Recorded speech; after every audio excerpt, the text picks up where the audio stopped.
My name is Annie Lee MacDonald. I'm from Prince Edward Island, and I serve on the National Board. As you know, we live in an age of technology, and I'm very happy to have Chris Bint with us today. He is going to tell us about all of the incredible accessibility that is available to us. Now, Chris is the Executive Director and co-founder of the Canadian charity ETAG, Elder Technology Assistance Group, whose focus is enhancing the lives of adults 55 plus through free technology education and support. He graduated from the University of Toronto in 2008 and has a certificate of digital communication from the Sheridan Institute of Technology and Advanced Learning. So, Chris. Hello, all. Hello. How are you? Excellent. Is this a clicker for me, or will you click? So if I go to next like this, then it works. Wonderful. That's what I like when technology works. That's exactly what we want today. My name is Chris. I'm from a charity called ETAG, and what we do is focus specifically on teaching seniors about new technology and how it makes your day better. Today I'm not visiting you as a hearing professional, nor am I visiting you as someone that is hard of hearing. However, my wife would probably argue differently. But what I'm here to talk about today is how useful technology in general is and how simple it is to use. I think it's very important that everyone recognize the simplicity of today's technology because it creates so many opportunities for us that without it we're not able to use. So, throughout the session, if anyone does have questions about things that I'm discussing, by all means, I believe those microphones are live and you're welcome to ask any questions about what we're discussing. So I'm going to tell you a little bit about ETAG as an organization, and I'm going to go over this agenda. I'm not going to waste our time reading that out, but it's right there for you. So to begin, ETAG is a registered charity. We help seniors learn how to use technology. We have several different programs. One of the major ones here in the Greater Toronto area is a volunteer program that invites seniors to meet with young people on a regular weekly schedule and learn the basics of any kind of technology. It's not a computer class. We use cell phones, we use digital cameras, we use camcorders. Just about any mobile technology we're able to help people use. We also have another program that visits long-term care centers and retirement homes. We take all of the technology necessary to teach people, which includes the internet, and we're able to teach them right there at home. Again, everything's free of charge that we do. The third thing that ETAG does is we run large workshops, sort of like this, but it's all about technology all the time. And in fact, I was invited today because of an experience that I had at one of those workshops that I was doing in a local community here in Oakville. And I met a gentleman that was in the audience, and he was sitting in the front row. And he came to me at the break after about 2 hours of reading my lips. And he said, I'm absolutely just tired of watching you speak and all of the information that you're sharing. And he wanted actually to take a moment and share a story with me. Now I'm going to share it with you. Anybody in here raise your hands familiar with a technology called Siri? It's for Apple. If you've heard Apple talking about their latest, greatest gadgets, Siri is always one of those things that they mention. The gentleman came to me and he said, I cannot hear anything that you say. I have to read your lips very, very specifically. I'm watching you all the time, but I can hear Siri's voice. Did you know that? Have you ever heard of such a thing? He is deaf, but he could hear Siri's voice. I thought this was remarkable because I didn't understand what was happening. I thought that it was amazing. He and I kept in touch and invited me to come out today to share a little bit of information about technology. I'm going to share many ideas with you today. I don't represent any brands. I just bring things up because I want you to know about them. So if you're interested in anything that I say, my recommendation is go to Google and check it out on Google because it's all going to be there for you to see. So why do we help people learn about technology? I'm going to put on the table, it doesn't mean that you have to be 55 and over. Everybody needs to be keeping up with technology. The reason being, it never stays the same, ever. We always should expect change. We should always expect a little bit of discomfort with change, and that's just the nature of technology. So as long as we can accept that, technology shouldn't be a problem because we were already anticipating the things that come with technology. Not really a big deal. I always bring this slide with me because it helps illustrate a point. Now, you wouldn't necessarily have to be a grandmother. You could be a 40-year-old father. You could be a 38-year-old mother and still not have very much information about technology. And when you start interacting with young people, they throw around a language that is very typical today, and they're pretty much going to assume that you understand that language. It has to do a lot with technology jargon. So what these young guys are talking about, he says, read this funny hashtag I posted from my iPad on Facebook. And do you know what his Nana had to say to that question? What is a hashtag? She didn't understand right away what this kid was talking about, and he just did his explanation of it as though she was going to be able to follow along. So what eTech does as an organization is we just fill in the gaps and make sure everybody understands the technologies that we're using today. We do so by explaining things in as simple a way that we can come up with as possible. So there's a couple of things that I want to make sure that everybody is very aware of. Technology has made communication more easy and more accommodating than ever before. If we think of all the different ways that we can use technology to communicate, it's sort of flabbergasting. Number one, you've got your normal cell phone in your pocket, but how many people are making phone calls rather than text messages? Much of the communication we do today has switched to a text-based communication. A story that I always share, I have only 2,500 text messages on my cell phone plan, and that seemed like a lot to me. Really, I only send 400 every month. My cousin, on the other hand, who's 16 years old, needs unlimited text messaging because 2,500 is not enough, because all of the communication she's doing with the people in her network is happening in this digital way, and it's all written words in a shortened language, the internet language, that disregards all the rules of English that we were made to pay attention to early on in our lives. So it's very interesting to pay attention to that. We also have things like tools available on the internet, such as Skype, or things offered by Facebook. Again, it's very visual communication interaction. There's lots of opportunity there. That's another point that I always like to stress, is the choices and opportunities that technology creates for people. Does anybody in here, in addition to wearing a hearing assistance device, wear glasses? I know there's several of us in the room. My glasses were free of charge because I got them off of a website. So all I have to do is pay for shipping. You want to know what that website is? You might. It's called clearlycontacts.ca. And if you go there, your first pair of glasses is free for everybody. All you have to do is punch in your prescription and pay the shipping. But here's the catch. You have to be very comfortable with normal technology. You have to be comfortable with putting your credit card information in over the internet and using a secure website to make that transaction. Otherwise, unlike me, who only pays $30 for full prescription sunglasses and glasses, you got to go to the store. Try and convince the store to give you the first pair for free.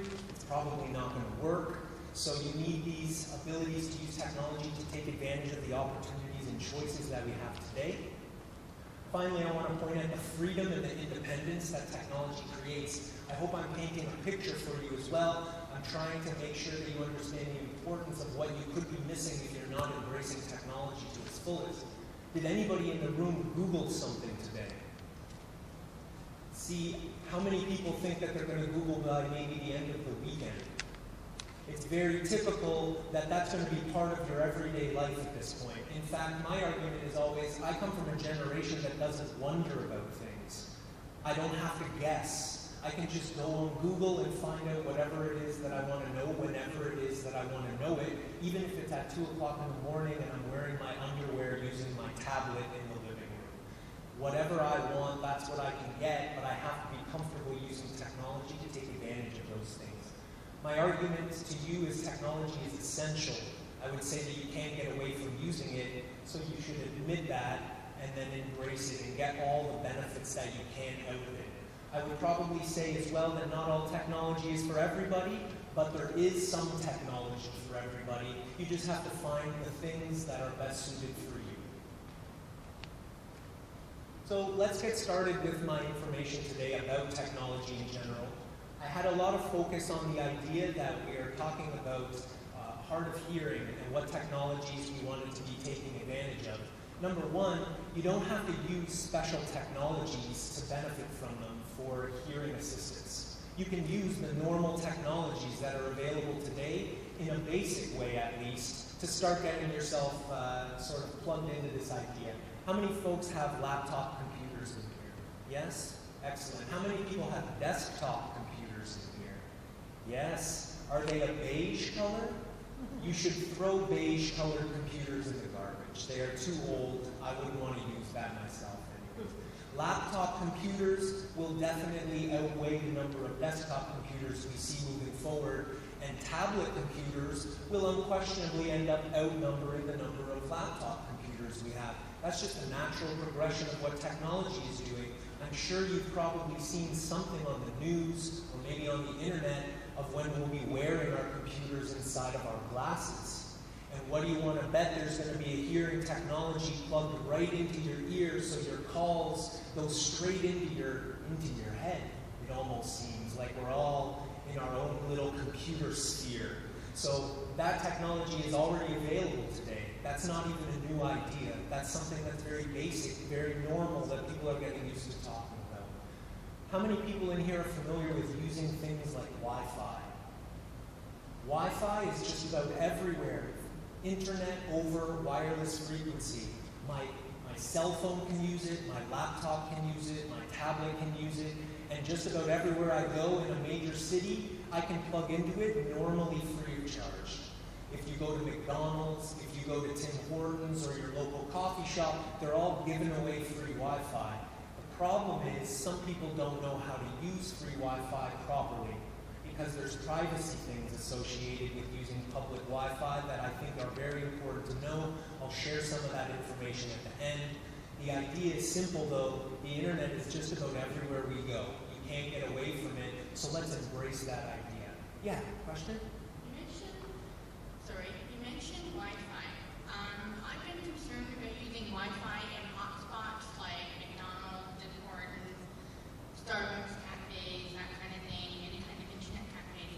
And one of the things I read about a technology expert on the internet wrote about was virtual private networks should be used synonymously while you're using Wi-Fi in the hotspot.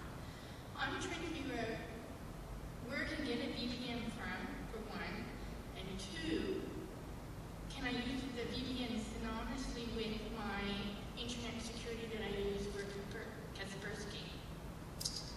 Those are very particular questions, I must say. The best way to use free open Wi-Fi, I would say just without getting into the conversation of VPN, is to not do anything that involves very personal information. I would reserve that for your private internet connections at home. What we're talking about is more so how would a professional use this infrastructure that's already in place to plug into your professional ways of using technology. I would like to maybe connect with you at the end to discuss something so particular as that. Is that okay? Perfect. So I also wanted to point at the idea that our phones and our gadgets all have the internet programmed into them as well now, using technologies called 3G or LTE, and that is a subscription-based system where you have to pay for the internet every month, and it allows it so that my tablet is able to work on the internet while I walk down the sidewalk. With that said, I can always count on an internet connection.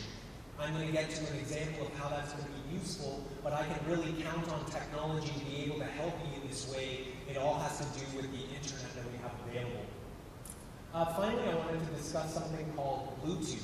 Anybody familiar with a vehicle they have maybe that it knows when you get in the car and you're able to just make interactions with your car just by getting into it because it knows it connects to your phone automatically. So what this allows us to do, and essentially what Bluetooth does, it allows one gadget to connect to another gadget with no fee and with no wire. So it might be your phone to your car, or it might be your laptop to your tablet, but it never costs anything, and you don't use a wire for it. You don't need Wi-Fi to be available. You just need to have the two devices close to one another. That's the only thing that matters. This is very popular for people that have a hearing set connected to the phone that's stored in their pocket, or maybe something even around their neck that's picking up a microphone. It's all Bluetooth technology is what we're using for that super common, very, very regular stuff that we're using. Lots of hearing technologies I know are including that functionality.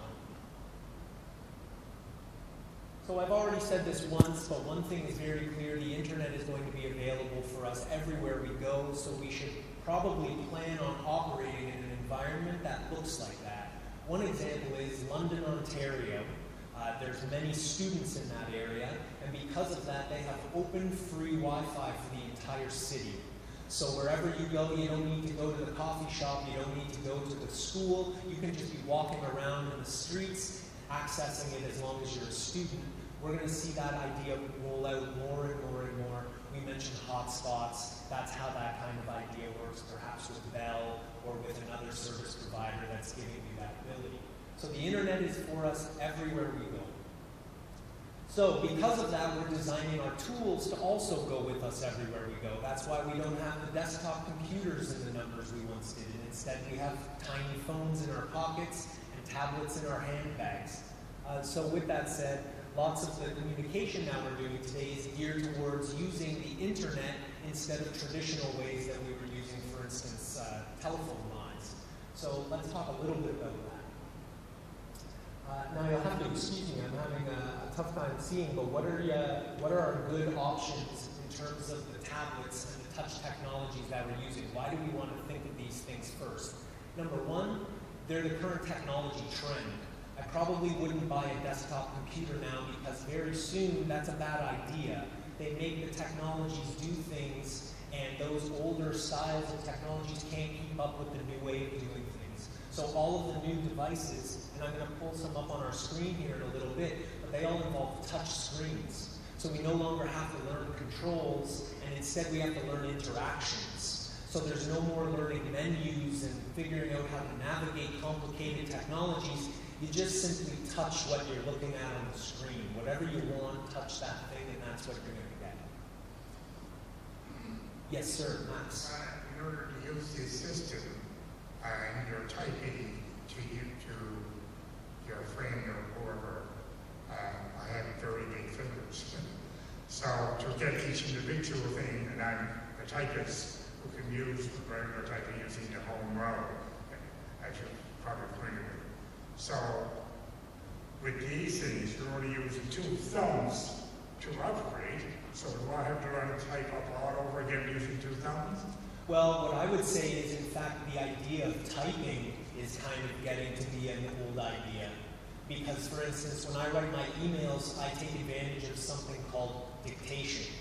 So I don't need a keyboard at all. I simply have my technology listen to my voice, and as long as I have the appropriate diction, which pretty much means that I have to learn how to speak clearly again, which I think is a good thing, because the technology must need me to speak clearly so that it can understand me properly, so it can write down what I said. So I'm going to do an example of that for you later, but in terms of keyboards, I don't need one anymore. I just need my voice. And that's something that I'm going to suggest to you later might be helpful when you're interacting with folks that you're having a trouble hearing. Yes, did you have a question?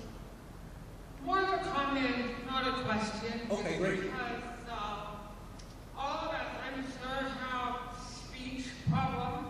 Mm-hmm. So with Siri, Bluetooth, dictation, or whatever you call that, I can't even get it out. And you can tell my English is pretty okay. Yep. But Siri is not like my voice. I can definitely agree with you. So it's not an advantage to us. No, not all folks are going to have, like I said at the beginning, not all folks are going to find value in all technology, but there's definitely technology for you. For example, if you were meeting with somebody and you needed, instead of reading their lips, because I've been told and I don't know, so I'm not hard of hearing, so I don't know actually what that process would be like for myself, but if you didn't want to go through that process, perhaps the dictation is for somebody else. If they speak into a device, now you can just read the device very simply. So instead of looking at it in that sense, you're doing all the talking. Perhaps it's somebody else speaking into a device that now is giving you the printed word on the screen. Again, for some that might be helpful, for others that might be a little bit redundant. But I appreciate your comment. Thank you very much. With regards to the normal technologies that we have today, the touch technologies, all your basic things are going to come with those, like your Google searches and your emails. So that's the kind of stuff that you should be able to take advantage of on those devices. It's easy to bring with you these mobile technologies. That means you don't have to convince anyone to come to your home and fix it when you break it. You can just keep it in your bag and bring it with you. Ask them for some help while you're with them on a more convenient level. Also, a little tip, because of the literally thousands of people since 2008 eTag has helped educate on technology, I would make this recommendation. Normally buy the gadgets of the brands that the people around you are already using. Because you don't want to be the lone wolf that's trying to figure out this gadget on your own and no one else knows how to use it. So if all your friends have Android tablets, then you probably should also get an Android tablet for the path of least resistance to be in front of you. That is just a tip, but I think that it helps a lot of folks when they just go the easy way with technology and have people around that are going to be able to support you. Something else to note is that apps are traditionally right now only being made for these touch technologies like smartphones and tablets. So you shouldn't expect your laptop to be able to do what a tablet and a smartphone can do. They're different technologies. So we do in fact have room for both in our lives still right now. Did you have a question? I understand that IBM was one of the first computer firms to experiment with voice and would come up on the screen and to understand each word I'm saying as I go along. We different have a very fast voice pace, okay? So we have to slow down. Well, I thought about a friends here at the conference coming many times next. Please slow down. We know you're from Newfoundland and Labrador, but we appreciate you to speak a little bit slower so we can understand. How far have we advanced for that technology today to be able to use that with the native rate we're showing here now? I would say that you hardly have to modify the way you speak at this point. As long as you speak clearly, that's the key to using things like voice dictation. You know what? Why don't I give you a demonstration just so that you can see? So maybe what I'll do is I'll flip to the other. Thank you. So what I'm going to do is I'm going to use my smartphone that has an internet connection on it right now. Now let's remember, all of our gadgets, the only reason why they're good is because the internet is on them. The internet is the incredible part. The other stuff, it couldn't do anything without the internet. So we really need the internet as a key player in this whole thing, okay? So with an internet connection, I'm able to speak to the device. It transfers my recorded voice over the internet to a computer that then translates it into writing. When you've gotten used to doing it, I would call it 95% accurate most of the time. So, I'm not going to modify my speech. Let me give you a demonstration, okay? We're going to have no visual on what I'm saying on the screen, so instead you're going to read it off of my phone, okay? So, here we go. Here's my demonstration. Today I am joining the folks at the Canadian Hard of Hearing Association's National Conference, period. New paragraph. I'm having a great day, period. There has been a lot of information shared and I've learned a lot, period. New paragraph. I hope I do not get stuck on the Gardner Expressway driving home, period. I hate traffic, exclamation point. So here we go.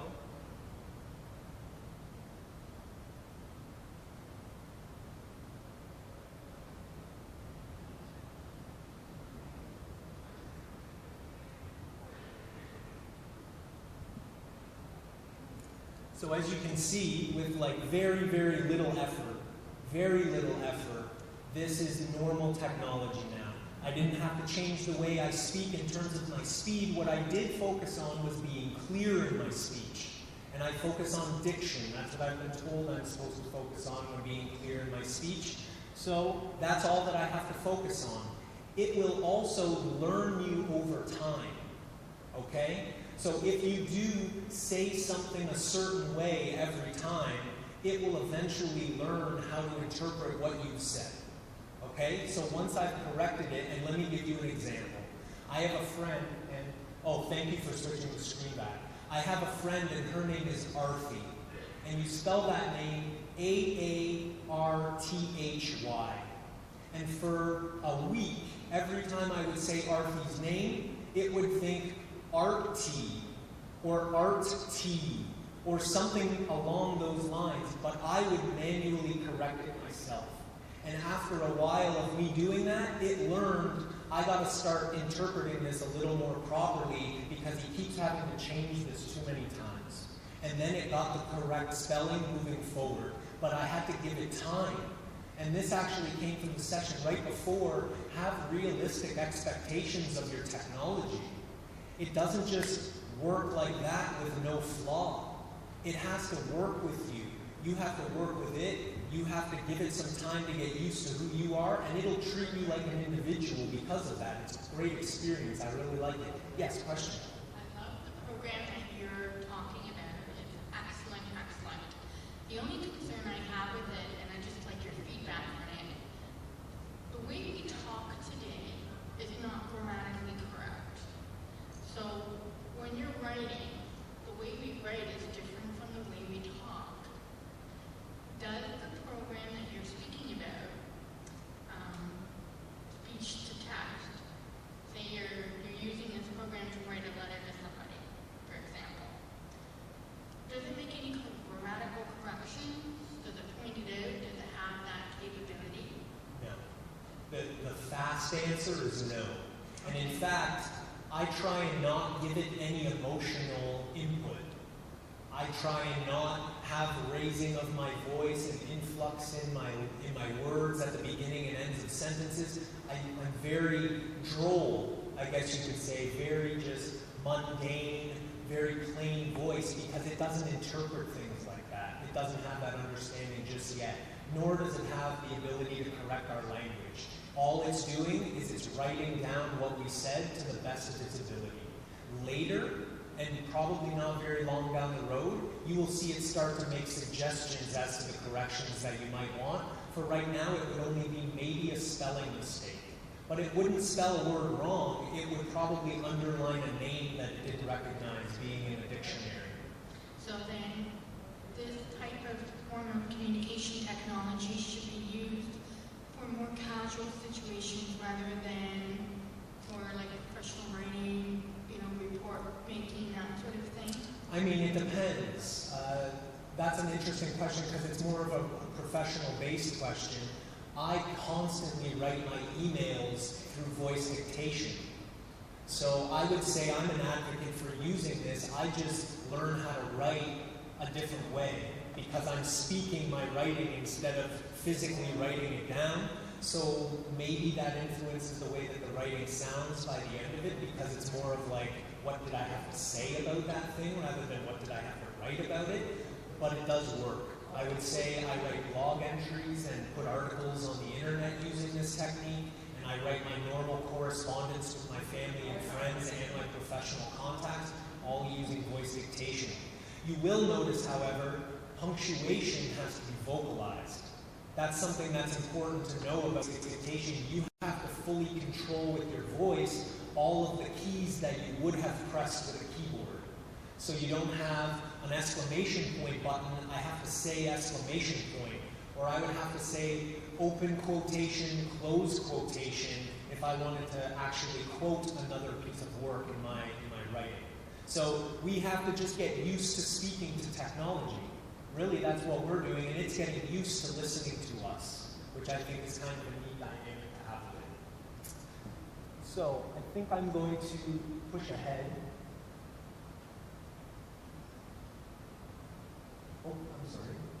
So let's talk a little bit about apps, and I'm going to actually put up my other screen in a moment because I wanted to show you an app that I actually just recently found, and it's free of charge. So anybody that has a smartphone or has a tablet, you can go and get this and see how well it works for you.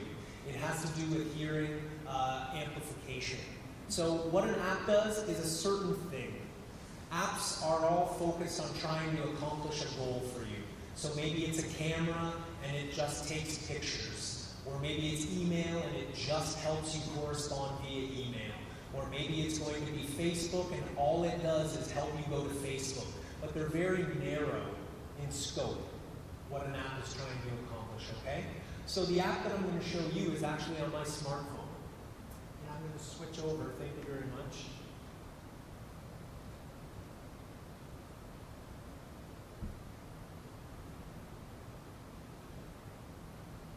So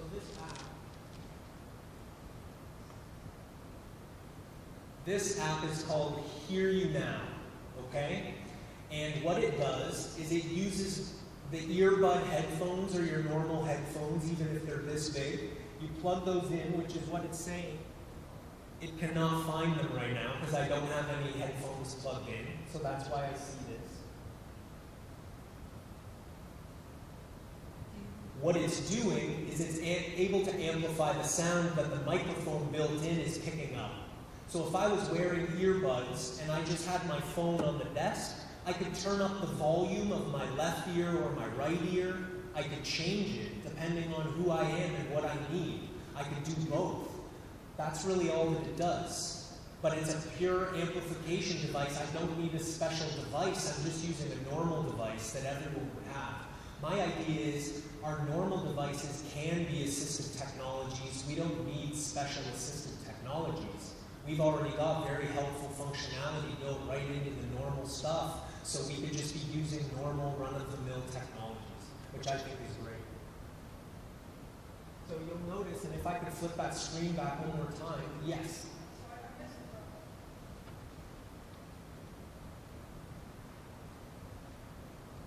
What's the name of this app? This is called Hear You Now.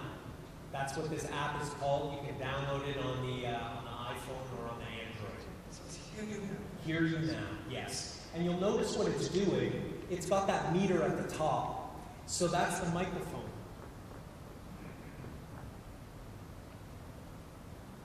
Now you can see I can change the level of sound so that it's going to accommodate different people. So again, I'm not here to advocate for any apps. I'm just saying there's normal amplification technologies available out there that you might be benefiting from if you can download them for free.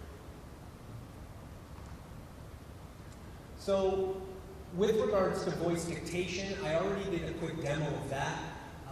What you can do as well is you can be using that, like I said, when you're interacting with folks. So if you don't want to have to go through the chore of reading their lips, you can just have them speak into a device, and as long as they're speaking clearly, it's going to come back to you about 95% accurate, and now you can read that. When I first started using this, it was actually for my grandmother. She was taking her phone to the doctor, and the doctor, when the doctor was explaining all of these different things that my nana needed to remember, she wasn't remembering them. So we instead had the doctor just speak clearly into the device. We didn't have to go out of our way. We just had it on the table. And from time to time, she would have to push record, and whatever he said would just be written down for her automatically. It's not a recording of the doctor's voice, so they don't have a problem with it. It's just written down everything that they said. So I think that's a really nice thing to be able to do if you think that you need to do that. There's something else that I think would play into the idea of, oh yes, did you have a question?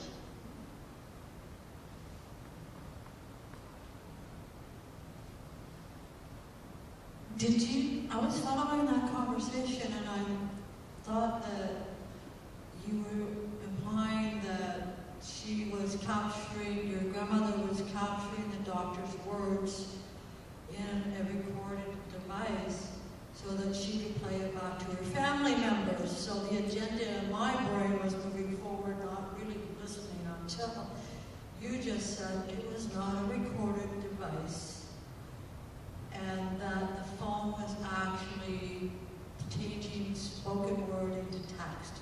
Is that correct? Yes. So there is no recording of the doctor's voice on the device. There is no recording. It all has to do with, it took the signal from his voice, sent it over the internet.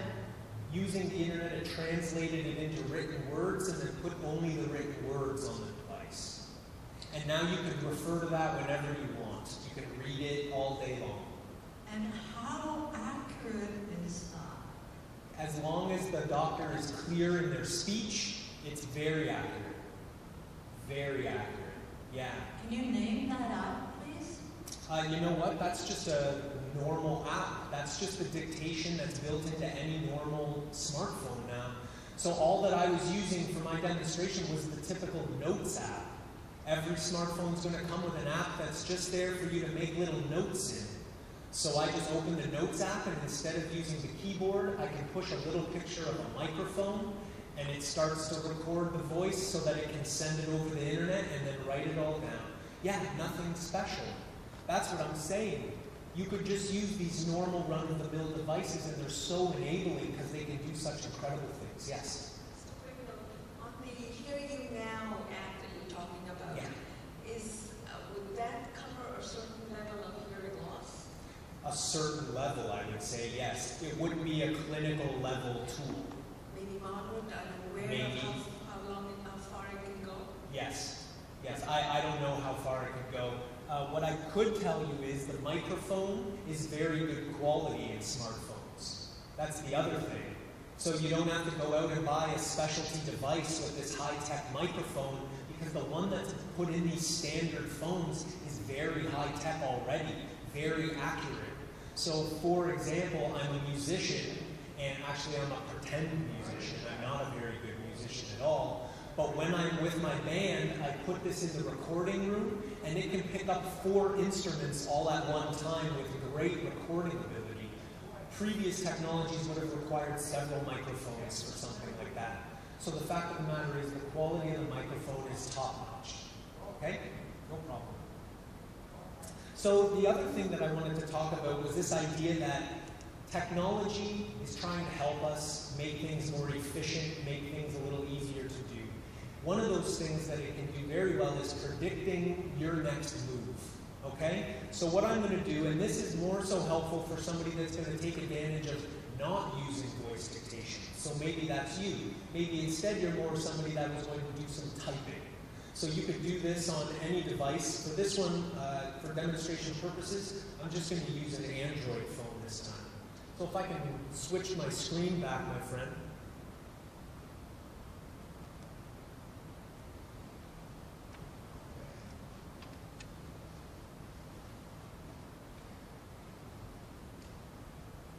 So what I want to demonstrate in this one is that as I start to type, it starts to look at the general use of the English language and predict several outcomes for where you could be going with this idea that you're starting to type about. So I'm going to go nice and slow so that you can see my demonstration, okay? So I'm going to talk about here my plans for this weekend, okay? So watch what the screen does over here. So, I am going to the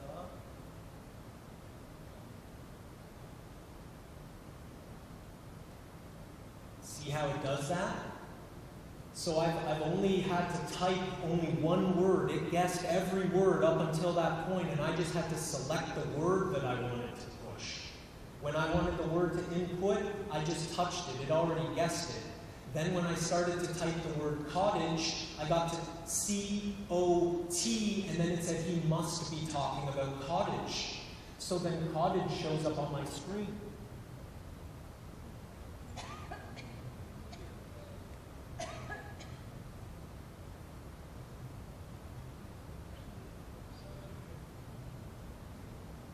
Don't mind spelling mistake.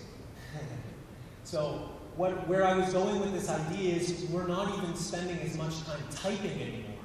Now all I need is to use this prediction that is built into these phones and these different tablets and these laptops even that we have today. It's guessing what your next move is going to be so that it makes your interaction very fast. So you're not spending all this extra time doing things that you don't actually want to do. Now there is some specialty technology, so I figured I would mention just one. I have no experience with this device though, because I'm not a hearing loss professional. What I do know is that this device is the talk of Google right now. So if you're looking up sort of state-of-the-art assistive technologies for hearing, this device constantly is coming up on Google right now. And they're not actually advertising it in the traditional way. What they're actually saying is just about everybody might find value in this. So they're saying that just with your Bluetooth headset, you're able to connect your device and this little gadget together. So if that gadget is in your pocket and a phone call comes through, you push answer the call on your phone and the gadget shoots the signal right up to your earpiece automatically. You never really have to use the phone after that. You just put the phone away and this other gadget takes care of all the rest. Something else that it does, you wear it around your neck and it amplifies everything around you. You put it on a table at a restaurant. You can adjust the volume up and down, sort of like the app that I was showing you, but more robust. Probably more of like a clinical level of instrument that's going to help more people rather than a free app that you're going to get on any average smartphone. Is that okay? Yeah?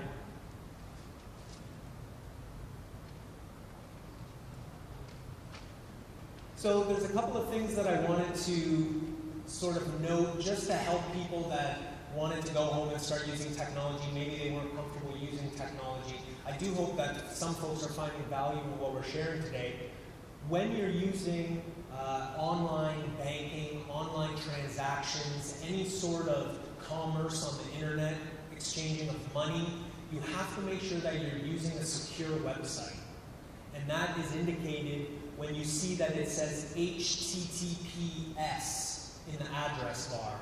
That's the only thing, and I've put it on the little picture at the bottom in the right-hand corner. HTTPS indicates a secure website. Now, this is what people typically say to me when I say this. What about the heartbleed bug? Because all those secure websites, they were infected by this heartbleed bug, and then lots of things happened, and people had to change their passwords. Here's the thing. That's like a non-issue now. Quickly, they solve problems like that because they need everybody to get back to normal. So there was no way that we were just going to stop using online banking and we were going to stop using Amazon and eBay and using CRA's website to submit our taxes. There was no way that that was ever going to be shut down. They just quickly fixed the problem. So when you hear of technology scares, that's all that they are. They're just temporary little glitches in technology that before you know it, it's last week's news and we're not even talking about it anymore. So don't be fooled by what you hear on television about technology and how you need to worry so much about privacy and people getting your passwords and all this stuff about heartbleed and viruses and hackers. It's so temporary. As long as you're paying attention to what the media is talking about, if they make a recommendation to change your password, follow the recommendation and then just go amongst your business and act normal again. Max, did you have another question, sir? Yes, I do. You go on your home computer or this device we're talking about now, and you see all the websites on the internet, and you just click, and it turns out that then you enter your password, and you're in, okay? Because I can do that with my bank, okay, instantaneously, I don't have to type in HTTP to make sure I'm okay. So I'm pretty secure. Yes. But if I go to another site on the internet that doesn't require a password or user ID, how do I click, or how do I know if I should or should not use HTTP? Is that over? It will only be available when the company that made the website put it there. So if it's not already a secure website, you couldn't make it into one so that you could view it. It's either a secure website or it's a not secure website. So unfortunately, your general run-of-the-mill website is going to be an unsecure website. But your bank and your grocery store, if you're able to order your groceries over the internet, or your Rexall pharmacy where you get all of your prescriptions from, those are all going to be secure websites. And again, in the address bar of your internet browser, you're paying attention to how it says HTTPS. And it needs that S on the end of that to indicate that it's secure. But if it's not a secure website, there's no way for you as an individual to make it a secure website. You'll just have to operate knowing that it's not secure. And I would very much so hesitate if I was going to make a transaction on an unsecure website, because I have no idea who has access to that information. Okay, so just keep that in mind when you're interacting with the internet. No company would ever email you and ask you for personal information. That is impossible. Yes, ma'am? Is it time? Yeah? Okay. Good show. Just to reiterate, no company would ever contact you via email for personal information. CRA would not do that. Your bank would not do that. Canada Post would not do that. All of these are scams, and I know dozens of people that have lost hundreds of dollars because they followed along with an internet scam that they didn't realize was fake. So just know that any email that you receive requesting credit card information or your SIN number or anything else that you deem private personal information, disregard that and never share that kind of information over an email, because at the end of the day, email is not secure in any way. So you would never write your credit card number in an email and send it to anybody. It doesn't matter who's receiving it on the other end. That's not the kind of information you would ever share in email. So thanks very much. I appreciate being here today. Thanks very much for sticking it out with me this afternoon. I hope you all have a great weekend here at the conference and you enjoy what's happening later this evening. Thanks so much.